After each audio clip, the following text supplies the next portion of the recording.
Back to my YouTube channel UPSC वाली science. जैसे कि हमने कल के वीडियो में डिस्कस किया, एटम्स एंड मॉलिक्यूल का हमने हाफ चैप्टर कम से कम कवर कर लिया है।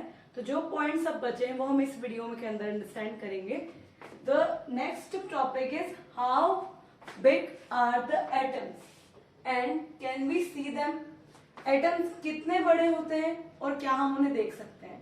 तो ये तो बहुत नॉर्मल सी बात है कि एटम सबसे छोटा पार्ट होता है जिसे हम अपनी नेक्ड आई से बिल्कुल भी नहीं देख सकते।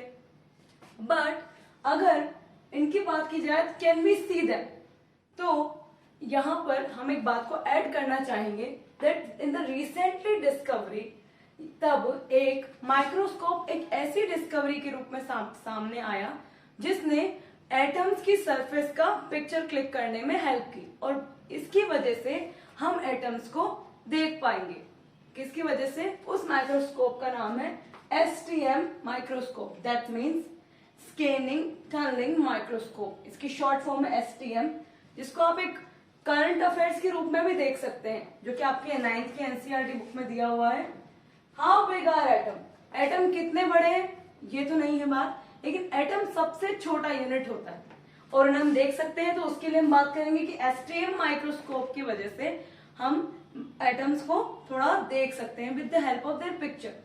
एग्जाम्पल के रूप में सिलिकॉन की सरफेस का आपकी बुक में डायग्राम है, एक ब्लू कलर का डायग्राम है जो आपको पिक्चर दिखा रहा है सिलिकॉन की। उसमें STM की मदद से, दैट मीन्स इस स्कैनिंग टनलिंग माइक्रोस्कोप की वजह से हम एक पिक्चर क्लिक कर पाए जो थी सिलिकॉन की सरफेस की। उस डायग्राम में आप ध्यान से अगर नोट करेंगे तो आप देख पाएंगे कि हम एटम्स को बहुत बारीक कणों के रूप में देख सकते हैं। दूसरी बात, एटम्स होते कैसे? एटम्स को कंसीडर किया जाता है एज अ स्फेरिकल। क्यों स्फेरिकल के रूप में दर्शाया जाता है? क्योंकि एटम्स की रेडाई पाई जाती है। Radii means you can understand this word with the radius. तो एटम को जब स्फेरिकल के रूप में, दैट मीन्स जैसे सर्कल के रूप में माना जाएगा, तो उसकी रेडाई भी होगी। तो जब एटम की रेडाई होती है तो वो रेडाई किस क्रम में चलेगी? वो चलेगी 10 की पावर 10 से नीचे, दैट इज 10 की पावर 9, देन 10 की पावर 8 और फर्दर ऑन चलती रहेगी। देन आफ्टर सेकेंड पॉइंट है symbols used to represent atoms of different elements. Symbols का मतलब क्या होता है? हम किसी भी मैटर का नाम या हम दुनिया में किसी भी चीज का सिंबल दे सकते हैं। दुनिया में कोई सी भी चीज हो, जैसे आप स्टूडेंट्स हैं, आप एक दूसरे के नाम निकालते हैं या आप किसी टीचर का नाम रखते हैं, कोई निकनेम रखते हैं, वो भी एक प्रकार का सिंबल ही तो है। या फिर आपको राइट जाना होता है या लेफ्ट जाना होता है, तो आपने रोड पे देखा होगा कि राइट के लिए एक एरो का सिंबल बना होता है, लेफ्ट के लिए भी एक छोटा सिंबल बना होता है। इसी सिंबल्स को इसीलिए बनाया गया ताकि वर्ड्स को हम शॉर्ट फॉर्म में पढ़ सकें। ऑलराइट, दूसरी बात मॉडर्न सिंबल्स ऑफ एलिमेंट्स की, थर्ड पॉइंट की। मॉडर्न सिंबल्स ऑफ एलिमेंट का मतलब है जैसे हम हाइड्रोजन को H कहते हैं, क्लोरीन को Cl कहते हैं, तो मॉडर्न सिंबल इसलिए रखे गए ताकि हम उन सिंबल्स को इजीली लर्न कर सके और हम खुद भी उन्हें बना सके। जैसे हम किसी भी स्पेलिंग का या किसी भी एलिमेंट का हम फर्स्ट लेटर लेंगे तो वो होगा हाइड्रोजन।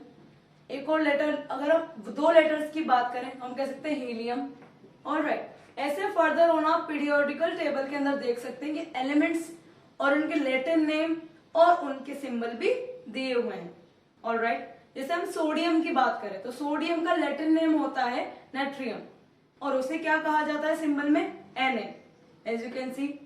Ag का होगा अर्जेंटम, Au का होगा ओरम। ऑलराइट, फर्दर ऑन भी आप अंडरस्टैंड करेंगे। तो इसीलिए सिंबल्स को बनाया गया ताकि उसे शॉर्ट फॉर्म में अंडरस्टैंड किया जा सके। नेक्स्ट है एटॉमिक मास। एटम के अंदर पाए जाने वाला मास ही उसका क्या कहलाता है? Atomic mass.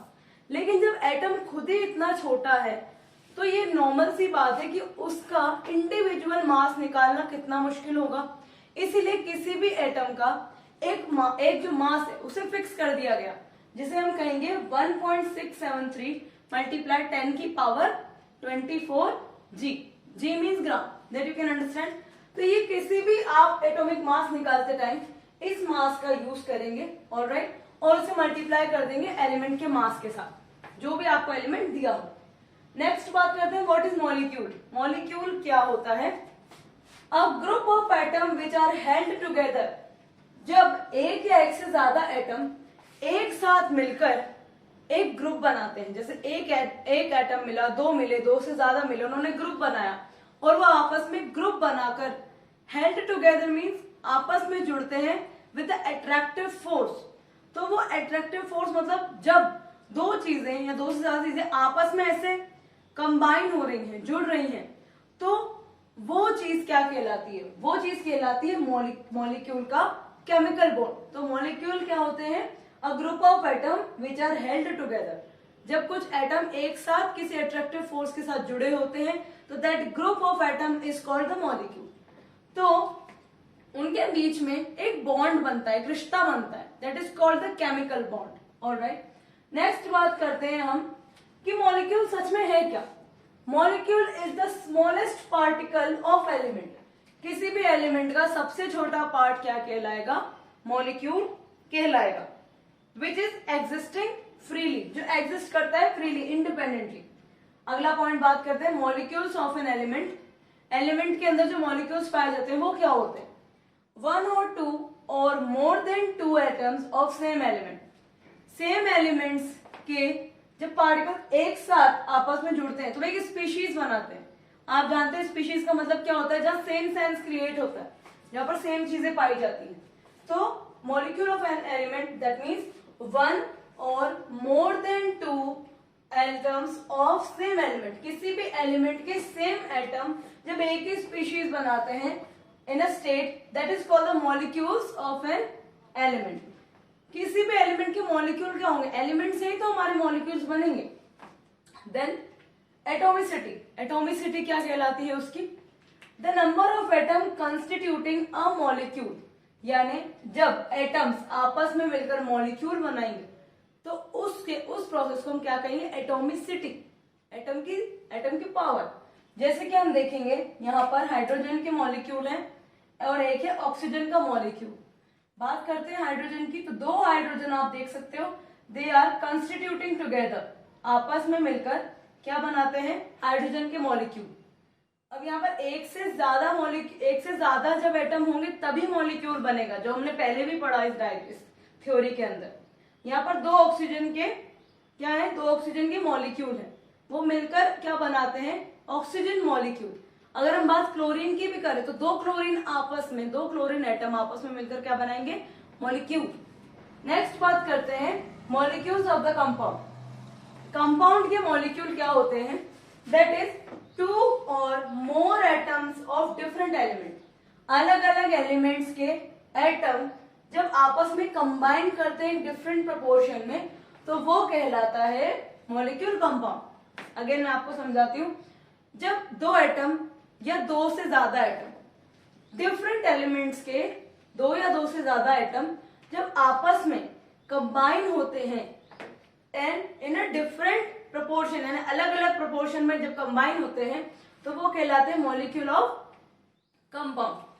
Ion, next point है ion and ionic compound. Ion का मतलब होता है जब एटम कोई चार्ज लिए हुए होता है, जो कि चार्ज मीन्स जब उनके ऊपर कोई आवेश होता है। जैसे कि हम कह सकते हैं कि किसी भी एटम के ऊपर दो टाइप के चार्ज होंगे, एक होगा नेगेटिव चार्ज, हो जाएगा पॉजिटिव चार्ज। तो जब एटम के ऊपर चार्ज पाया जाता है तो दे आर कॉल्ड आयंस, तब उन्हें हम आयंस में मानते हैं। अगर देखा जाए, अगर किसी एटम के ऊपर पॉजिटिव आयन है तो वो कहलाएगा केटाइन, और अगर किसी एलिमेंट के ऊपर नेगेटिव चार्ज है तो वो कहलाएगा anion. That you can understand. Then in a definite proportion, in a ionic compound. Ionic compound मतलब जब आयन वाले एटम्स आपस में मिलते हैं और एक कंपाउंड बनाते हैं तो उसे हम आयनिक कंपाउंड कहते हैं। अब हम बात करते हैं पॉलीएटॉमिक आयन। जब एक से ज्यादा atom with having charges are holding together, they are making polyatomic ion. polyatomic का मतलब सिंपल है, एक से ज्यादा जब एटम काम करेंगे साथ में तो वो पॉलीएटॉमिक आयन कहलाएंगे। दूसरी बात करते हैं हम वैलेंसी। जब तक आप इसे कैप्चर कर लीजिए।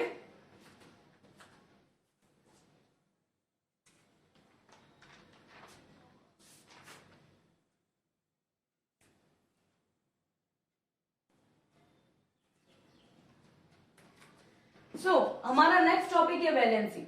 वैलेंसी का मतलब है जब वैलेंसी किसी एलिमेंट को डिफाइन करती है, that means valency of an element is defined as the combining capacity, यानी जब एलिमेंट्स आपस में जुड़कर एक कंबाइनिंग कैपेसिटी ग्रो करते हैं तो उसे हम वैलेंसी कहते हैं। वैलेंसी कैसे पाई जाती है?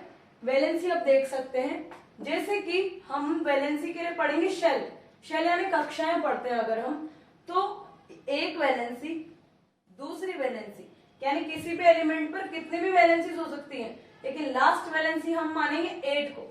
तो जब आप इस डायग्राम के थ्रू अंडरस्टैंड करेंगे, दैट मीन्स इस शेल के अंदर इसको हम कहेंगे K shell, this will be L, this will be M and this will be N. तो के शेल के अंदर जब 2 इलेक्ट्रॉन आते हैं तो हम उसे क्या कहेंगे?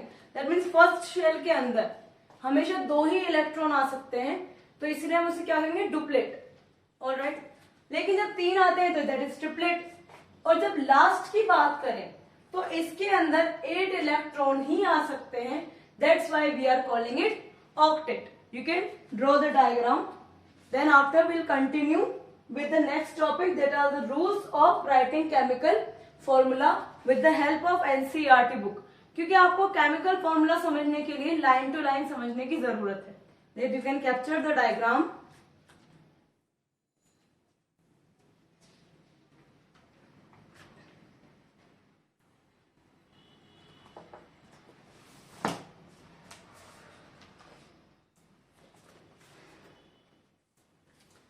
So children, rules for writing chemical formula. किसी भी केमिकल फॉर्मूला को लिखते टाइम आपको ये बात ध्यान रखनी है कि जितने आयन इस तरफ हैं, दैट मीन्स जितने टाइम आपके ए साइड है उतने ही आयन रिएक्ट करने के बाद दूसरी साइड भी होने चाहिए। जैसे मैं बात करूं यहाँ पर कि I am taking hydrogen plus oxygen, तो इधर इसकी रिएक्टेंट करवाते टाइम 2 हाइड्रोजन होने चाहिए और 1 ऑक्सीजन होना चाहिए, that will be H2O।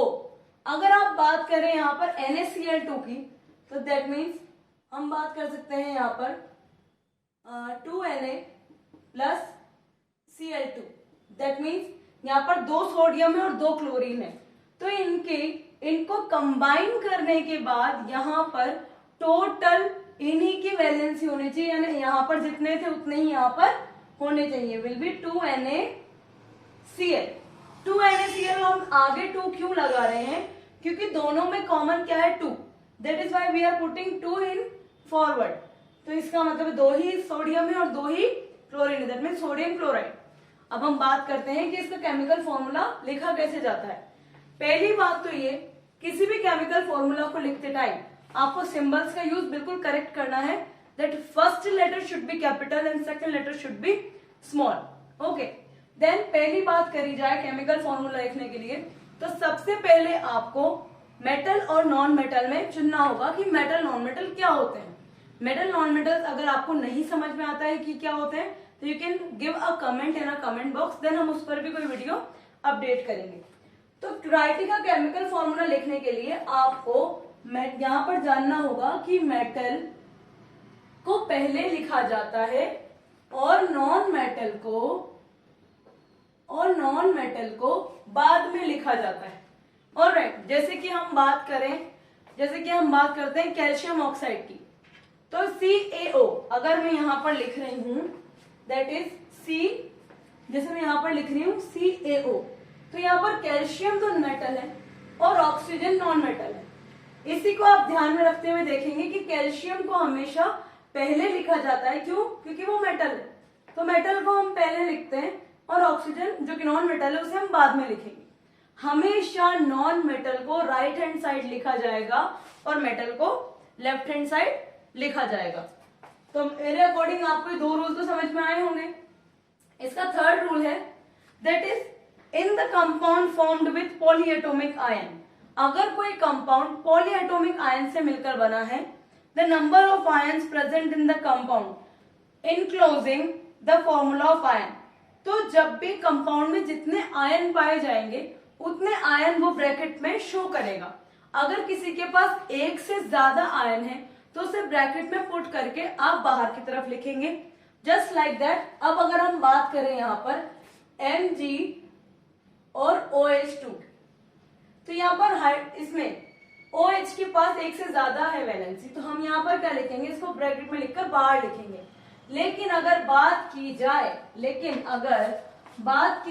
NaOH की, तो हम यहाँ पर देख पा रहे हैं कि दोनों के पास एक एक ही एटम, तो इसी वजह से इसको हम बिना ब्रैकेट में लिखते हुए बाहर की तरफ लिखते हैं। तो I think rules of writing a chemical formula आपको समझ में आया होगा। ऑलराइट, देन आफ्टर अब हम बात करते हैं इसकी, that is gram atomic mass and gram molecular mass. जो ग्राम एटॉमिक मास होता है उसे हम AMU, दैट इज AMU के रूप में शो करते हैं, that is atomic molecular unit, जिसे हम कह सकते हैं। देन आफ्टर इसको U के रूप में भी शो किया जाता है। ये U अभी ज्यादा हम इसे यूज करते हैं क्योंकि अब इसी को ज्यादा मान्यता मिली है, because it is the relative mass of the atom of the element, क्योंकि ये एटम का रिलेटिव मास कहलाता है। ऑलराइट, एटॉमिक मास, जैसे अगर हम बात करें हाइड्रोजन की बात करते हैं जैसे हम, तो हाइड्रोजन का एटॉमिक मास कितना होता है 1.0 U। U के रूप में ही आप एटॉमिक मास को यूज करेंगे। अगर बात करें ग्राम एटॉमिक मास की, हाइड्रोजन के ग्राम एटॉमिक मास की, तो उसे हम 1.0 ग्राम यानी G के रूप में यूज करेंगे। आपको इन यूनिट्स का ध्यान अच्छे से रखना है, अगर आप इसे उल्टा पुल्टा लिख देते हो तो आपके मार्क्स कटने के चांसेस हैं, क्योंकि हमारे यूनिट्स के ही हमें 1 मार्क्स मिलते हैं। अब अगली बात करते हैं molecular mass and mole concept. Molecular mass और मोल कॉन्सेप्ट क्या होते हैं? Molecular mass is the substance is the sum of the atomic masses of all the atom in a molecule, यानी मॉलिक्यूल के अंदर कितना एटॉमिक मास पाया जाता है उसे हम क्या कहेंगे, उसको हम कहेंगे उसका मॉलिक्यूलर मास। किसी भी मॉलिक्यूलर मास का मतलब होता है किसी भी सब्सटेंस के अंदर कितना एटॉमिक मास है, उस सब्सटेंस यानी किसी भी एटम के अंदर कितना एटॉमिक मास है उसे हम क्या कहेंगे मॉलिक्यूलर मास। और मोल कॉन्सेप्ट क्या होगा इसमें? मोल कॉन्सेप्ट का मतलब है किसी भी एटम के अंदर कितने मोल पाए जाएंगे। तो अभी हम किसी भी एटम यानी इनके बारे में हम कह सकते हैं कि हम किसी भी एटम के लिए एक मोल का यानी 1 मोल का हम मास बता सकते हैं, दैट इज 6.022 मल्टीप्लाई 10 की पावर 23। यानी जब भी आपको पूछा जाएगा कि इसके जैसे हम एग्जांपल दे सकते हैं सोडियम के अंदर कितने मोल्स पाए जाते हैं, तो आप सोडियम का एटॉमिक नंबर लिखकर 6.022 मल्टीप्लाई 10 की पावर 23 से उसे मल्टीप्लाई करेंगे और आपका आंसर लेकर आएंगे। देन नेक्स्ट अगर हम बात करते हैं यहाँ पर, जैसे मोल कॉन्सेप्ट का मतलब है कि जब हम कोई कंपाउंड ले रहे हैं और उसकी रिएक्शन करवा रहे हैं, तो रिएक्शन करवाते टाइम यहाँ इस तरफ जो हम प्रोडक्ट लिखते हैं वहां पर भी उतने ही मोल या उतनी ही वैलेंसी होनी चाहिए जितनी लेफ्ट हैंड साइड थी। तो जैसे देखा जाए कि 2H2 प्लस O2 यानी 4 हाइड्रोजन और 2 ऑक्सीजन लेने पर जब उनकी रिएक्शन करवाई गई या फिर उनको जब कंबाइन किया गया, जोड़ा गया, तो यहाँ पर क्या बना 2H2O। तो यहाँ पर हम इसकी वैलेंसी चेक करेंगे। आपको हमेशा ध्यान रखना है valency has to be balance, otherwise ये रिएक्शन शुड बी रॉन्ग। तो यहाँ पर देखेंगे 2 मल्टीप्लाई 2 दैट मीन्स यहाँ पर 4 हाइड्रोजन हो गई और सबके आगे 2 लगा हुआ है, दैट मीन्स यहाँ पर 2 ऑक्सीजन है, इसीलिए यहाँ पर इसकी वैलेंसी बिल्कुल ठीक है। अब आप इस पूरे नोट का एक कैप्चर ले सकते हैं। देन आफ्टर अब हम बात करेंगे कुछ फॉर्मूलाज के बारे में and we will perform some questions also. Take a picture.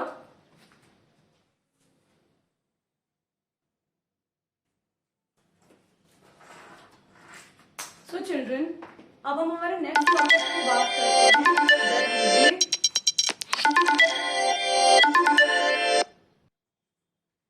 So children, sorry for the disturbance.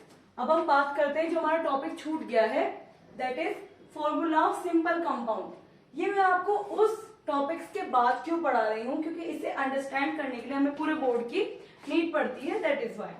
तो फॉर्मूला ऑफ सिंपल कंपाउंड में हम सीखेंगे कि फॉर्मूला बनाया कैसे जाता है। अगर आप एलिमेंट्स और उनके सिंबल्स के नाम याद रखेंगे, उनकी वैलेंसी याद रखेंगे, तो आपके लिए फॉर्मूला बनाना कोई बड़ा रॉकेट साइंस नहीं होगा।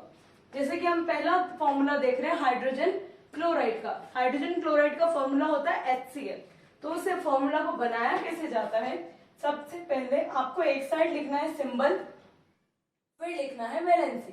तो हाइड्रोजन का सिंबल लिखेंगे और क्लोरीन का सिंबल लिखेंगे। तो हाइड्रोजन का सिंबल है H और क्लोरीन का सिंबल है Cl। हाइड्रोजन की वैलेंसी कितनी होती है 1 और क्लोरीन की भी वैलेंसी कितनी होती है 1। तो जब हम इनकी वैलेंसीज को लिखकर क्रिस क्रॉस करते हैं, दैट मीन्स एक की वैलेंसी दूसरे की तरफ जाएगी और दूसरे की वैलेंसी पहले की तरफ आएगी। जैसे कि हम इस एरो में देख पा रहे हैं, हम ऐसे क्रिस क्रॉस लगाएंगे यहाँ पर, जैसे H लिखा है और Cl लिखा है। इसकी वैलेंसी है 1 और इसकी वैलेंसी है 1। तो इसकी वैलेंसी गई, दैट मीन्स क्लोरीन की वैलेंसी गई हाइड्रोजन की तरफ और हाइड्रोजन की वैलेंसी गई क्लोरीन की तरफ। तो जब वैलेंसी आपस में एक्सचेंज होती है तो हाइड्रोजन का 1 और Cl का 1 मिलकर बना देगा HC और L। दूसरी बात करते हैं हाइड्रोजन सल्फाइड की। हाइड्रोजन सल्फाइड का फॉर्मूला है H2S। पर वो H2S कैसे बना, दैट विल बी, हम बात करते हैं हाइड्रोजन की वैलेंसी है 1 और सल्फर की वैलेंसी है 2। तो बिल्कुल ऐसे ही हाइड्रोजन लिखकर हाइड्रोजन का सिंबल लिखा H, फिर लिखा सल्फर का सिंबल, इनके नीचे इनकी वैलेंसीज लिखकर हमें ऐसे क्रिस क्रॉस लगा देना है। और क्रिस क्रॉस लगाने के बाद हाइड्रोजन की वैलेंसी शिफ्ट हो जाएगी सल्फर पर और सल्फर की वैलेंसी शिफ्ट हो जाएगी हाइड्रोजन पर। तो इसीलिए ये फॉर्मूला बना H2S। दूसरी बात करते हैं कार्बन टेट्राक्लोराइड की। टेट्रा का मतलब होता है 4, जब 4 एटम होते हैं। तो कार्बन की वैलेंसी है 4 और क्लोरीन की वैलेंसी है 1। तो कार्बन की वैलेंसी किस पर शिफ्ट हो जाएगी, क्लोरीन पर, और क्लोरीन की वैलेंसी शिफ्ट हो जाएगी कार्बन पर। इसीलिए कार्बन रह जाएगा 1 और क्लोरीन बन जाएगा 4। तो इसीलिए फॉर्मूला बनेगा CCl4। नेक्स्ट बात करते हैं मैग्नीशियम क्लोराइड की। मैग्नीशियम क्लोराइड का फॉर्मूला है MgCl2। तो MgCl2 में नॉर्मल सी बात है, मैग्नीशियम का वैलेंसी होगी +2 और क्लोरीन की वैलेंसी होगी -1। तो इसीलिए मैग्नीशियम की वैलेंसी गई क्लोरीन के पास और क्लोरीन की वैलेंसी क्रॉस होके गई मैग्नीशियम के पास, इसीलिए ये बन गया MgCl2। नेक्स्ट बात करते हैं एल्यूमिनियम ऑक्साइड की। एल्यूमिनियम ऑक्साइड का फॉर्मूला है Al2O3। इसका क्या मतलब है कि एल्यूमिनियम के पास कितनी वैलेंसी होती है, +3 की वैलेंसी होती है और ऑक्सीजन के पास यहाँ पर -2 की वैलेंसी है। तो इसीलिए एल्यूमिनियम की वैलेंसी जब ऑक्सीजन पर जाती है तो it will going to be Al2 और ऑक्सीजन की वैलेंसी एल्यूमिनियम पे शिफ्ट होने पर कितना होता है 3। तो इसलिए फॉर्मूला क्या बना Al2O3। नेक्स्ट बात करते हैं हम कैल्शियम ऑक्साइड के बारे में। कैल्शियम ऑक्साइड का फॉर्मूला होता है CaO। तो कैल्शियम की वैलेंसी कितनी होती है +2 और ऑक्सीजन की वैलेंसी है -2। तो इसमें हम क्या करेंगे, जब प्लस का 2 और -2, प्लस माइनस क्या होते हैं माइनस, तो 2 और 2 आपस में सब्ट्रैक्ट होके क्या बनाते हैं 0। दैट मीन्स यहाँ पर हम लिखें, अगर हम इसे कट भी करना चाहें तो 2 की वैलेंसी जब हम डिवाइडिंग करते हैं तो 2 1 2 एंड 2 1 2, दोनों की वैलेंसी आपस में शिफ्ट होके क्या बना देगी CaO, यानी 1 1 वैलेंसी आ जाएगी। अगली बात करते हैं सोडियम नाइट्रेट की। The formula of sodium nitrate is Na2NO3। तो इसमें सोडियम की वैलेंसी यहाँ पर होती है 1 और NO3 की वैलेंसी भी 1। तो दोनों आपस में क्रॉस होके क्या बनाएंगे यहाँ पर Na2NO3। Then after sodium carbonate की अगर हम बात करें तो सोडियम कार्बोनेट का फॉर्मूला होता है Na2CO3। तो Na के पास कितनी वैलेंसी है 2 और CO3 के पास कितनी वैलेंसी है 1। तो जब ये आपस में क्रिस क्रॉस होंगे तो क्या बनेंगे Na2CO3। नेक्स्ट बात करते हैं अमोनियम सल्फेट की। अमोनियम सल्फेट मीन्स NH4 का होल ट्वाइस एंड SO4। तो यहाँ पर हम लिखेंगे NH4 देन SO4। NH4 की वैलेंसी है 1 और SO4 की वैलेंसी है -2। तो जब SO4 की -2 वैलेंसी NH4 के पास शिफ्ट होती है तो इसके पास ज्यादा वैलेंसी आ जाती है। तो जब हमारे पास ज्यादा वैलेंसी होती है तो हम उसे ब्रैकेट के बाहर लिखते हैं। ये फॉर्मूला हमने केमिकल फॉर्मूला में पढ़ा था, वो यहाँ पर अप्लाई होगा। ऑलराइट, ये तो थे हमारे फॉर्मूला और सिंबल कंपाउंड्स, जिसे आप अच्छे से कैप्चर कर सकते हो, लिख भी सकते हो। अब बात करते हैं हमारे चैप्टर के लास्ट टॉपिक की, that is formulas based on the mole concept. मेल का तो कोई कॉन्सेप्ट होता है या नहीं, वो तो आप ही लोग जानते हैं। तो 1 मोल ऑफ एटम, किसी भी एटम के 1 मोल कितने माने गए हैं 6.022 मल्टीप्लाई 10 की पावर 23 एटम। किसी भी मोल का अगर आपको मोल मास पता करना होगा, मोल कॉन्सेप्ट पता करना होगा, तो आप यही नंबर यहाँ पर यूज करेंगे। 1 मोल ऑफ एटम कितना होता है? 1 मोल ऑफ एटम होता है gram molecular mass of atom, यानी किसी भी एटम का ग्राम मॉलिक्यूलर मास ही उसका 1 मोल ऑफ एटम होता है। और 6.022 मल्टीप्लाई 10 की पावर 23 एटम क्या होता है? ये होता है gram molecular mass of atom. किसी भी एटम का ग्राम मॉलिक्यूलर मास क्या होता है? 6.022 मल्टीप्लाई 10 की पावर 23 एटम। अगर नंबर ऑफ मोल्स, अगर आपको नंबर ऑफ मोल्स पता करने तो आप कौन सा फॉर्मूला लगाएंगे? मास अपॉन मोलर मास, यानी किसी भी एलिमेंट का मास लेंगे, उसके अपॉन में लिखेंगे उसका मोलर मास और उसे डिवाइड करके आंसर लेकर आएंगे। Number of atom of molecule, number of atoms of molecule क्या होता है उसको फाइंड आउट करने के लिए आप फॉर्मूला लगाएंगे given mass upon molar mass multiply with 6.022 multiply 10 की पावर 23। तो चिल्ड्रन यहाँ पर जो है हमारा chapter short and sweet method के रूप में कंप्लीट होता है। अगर आपको इसकी नोट्स चाहिए या आप चाहते हैं कि मैं इसकी नोट्स का एक शॉर्ट आपके लिए अवेलेबल करवाऊं, तो आपको इसके लिए मुझे कमेंट करना होगा। आप स्टूडेंट्स मुझे कमेंट इतने दिनों बाद करते हैं जिसकी वजह से हम किसी दूसरे कॉन्सेप्ट के ऊपर चले गए होते हैं। तो चिल्ड्रन इसलिए आप कहते हैं मुझे वीडियो नहीं मिली। वीडियो आपको जब मिलेगी जब आप उस बेल आइकन को क्लिक करेंगे। That is why please if you like my channel, अगर आपको मेरे पढ़ाए हुए कॉन्सेप्ट से थोड़ा भी समझ में आता है तो प्लीज मेरे चैनल को ग्रो करने में मेरी हेल्प कीजिए।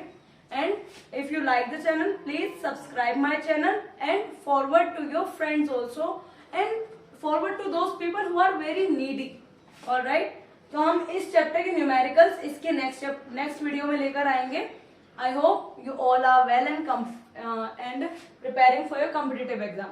Have a good day, students.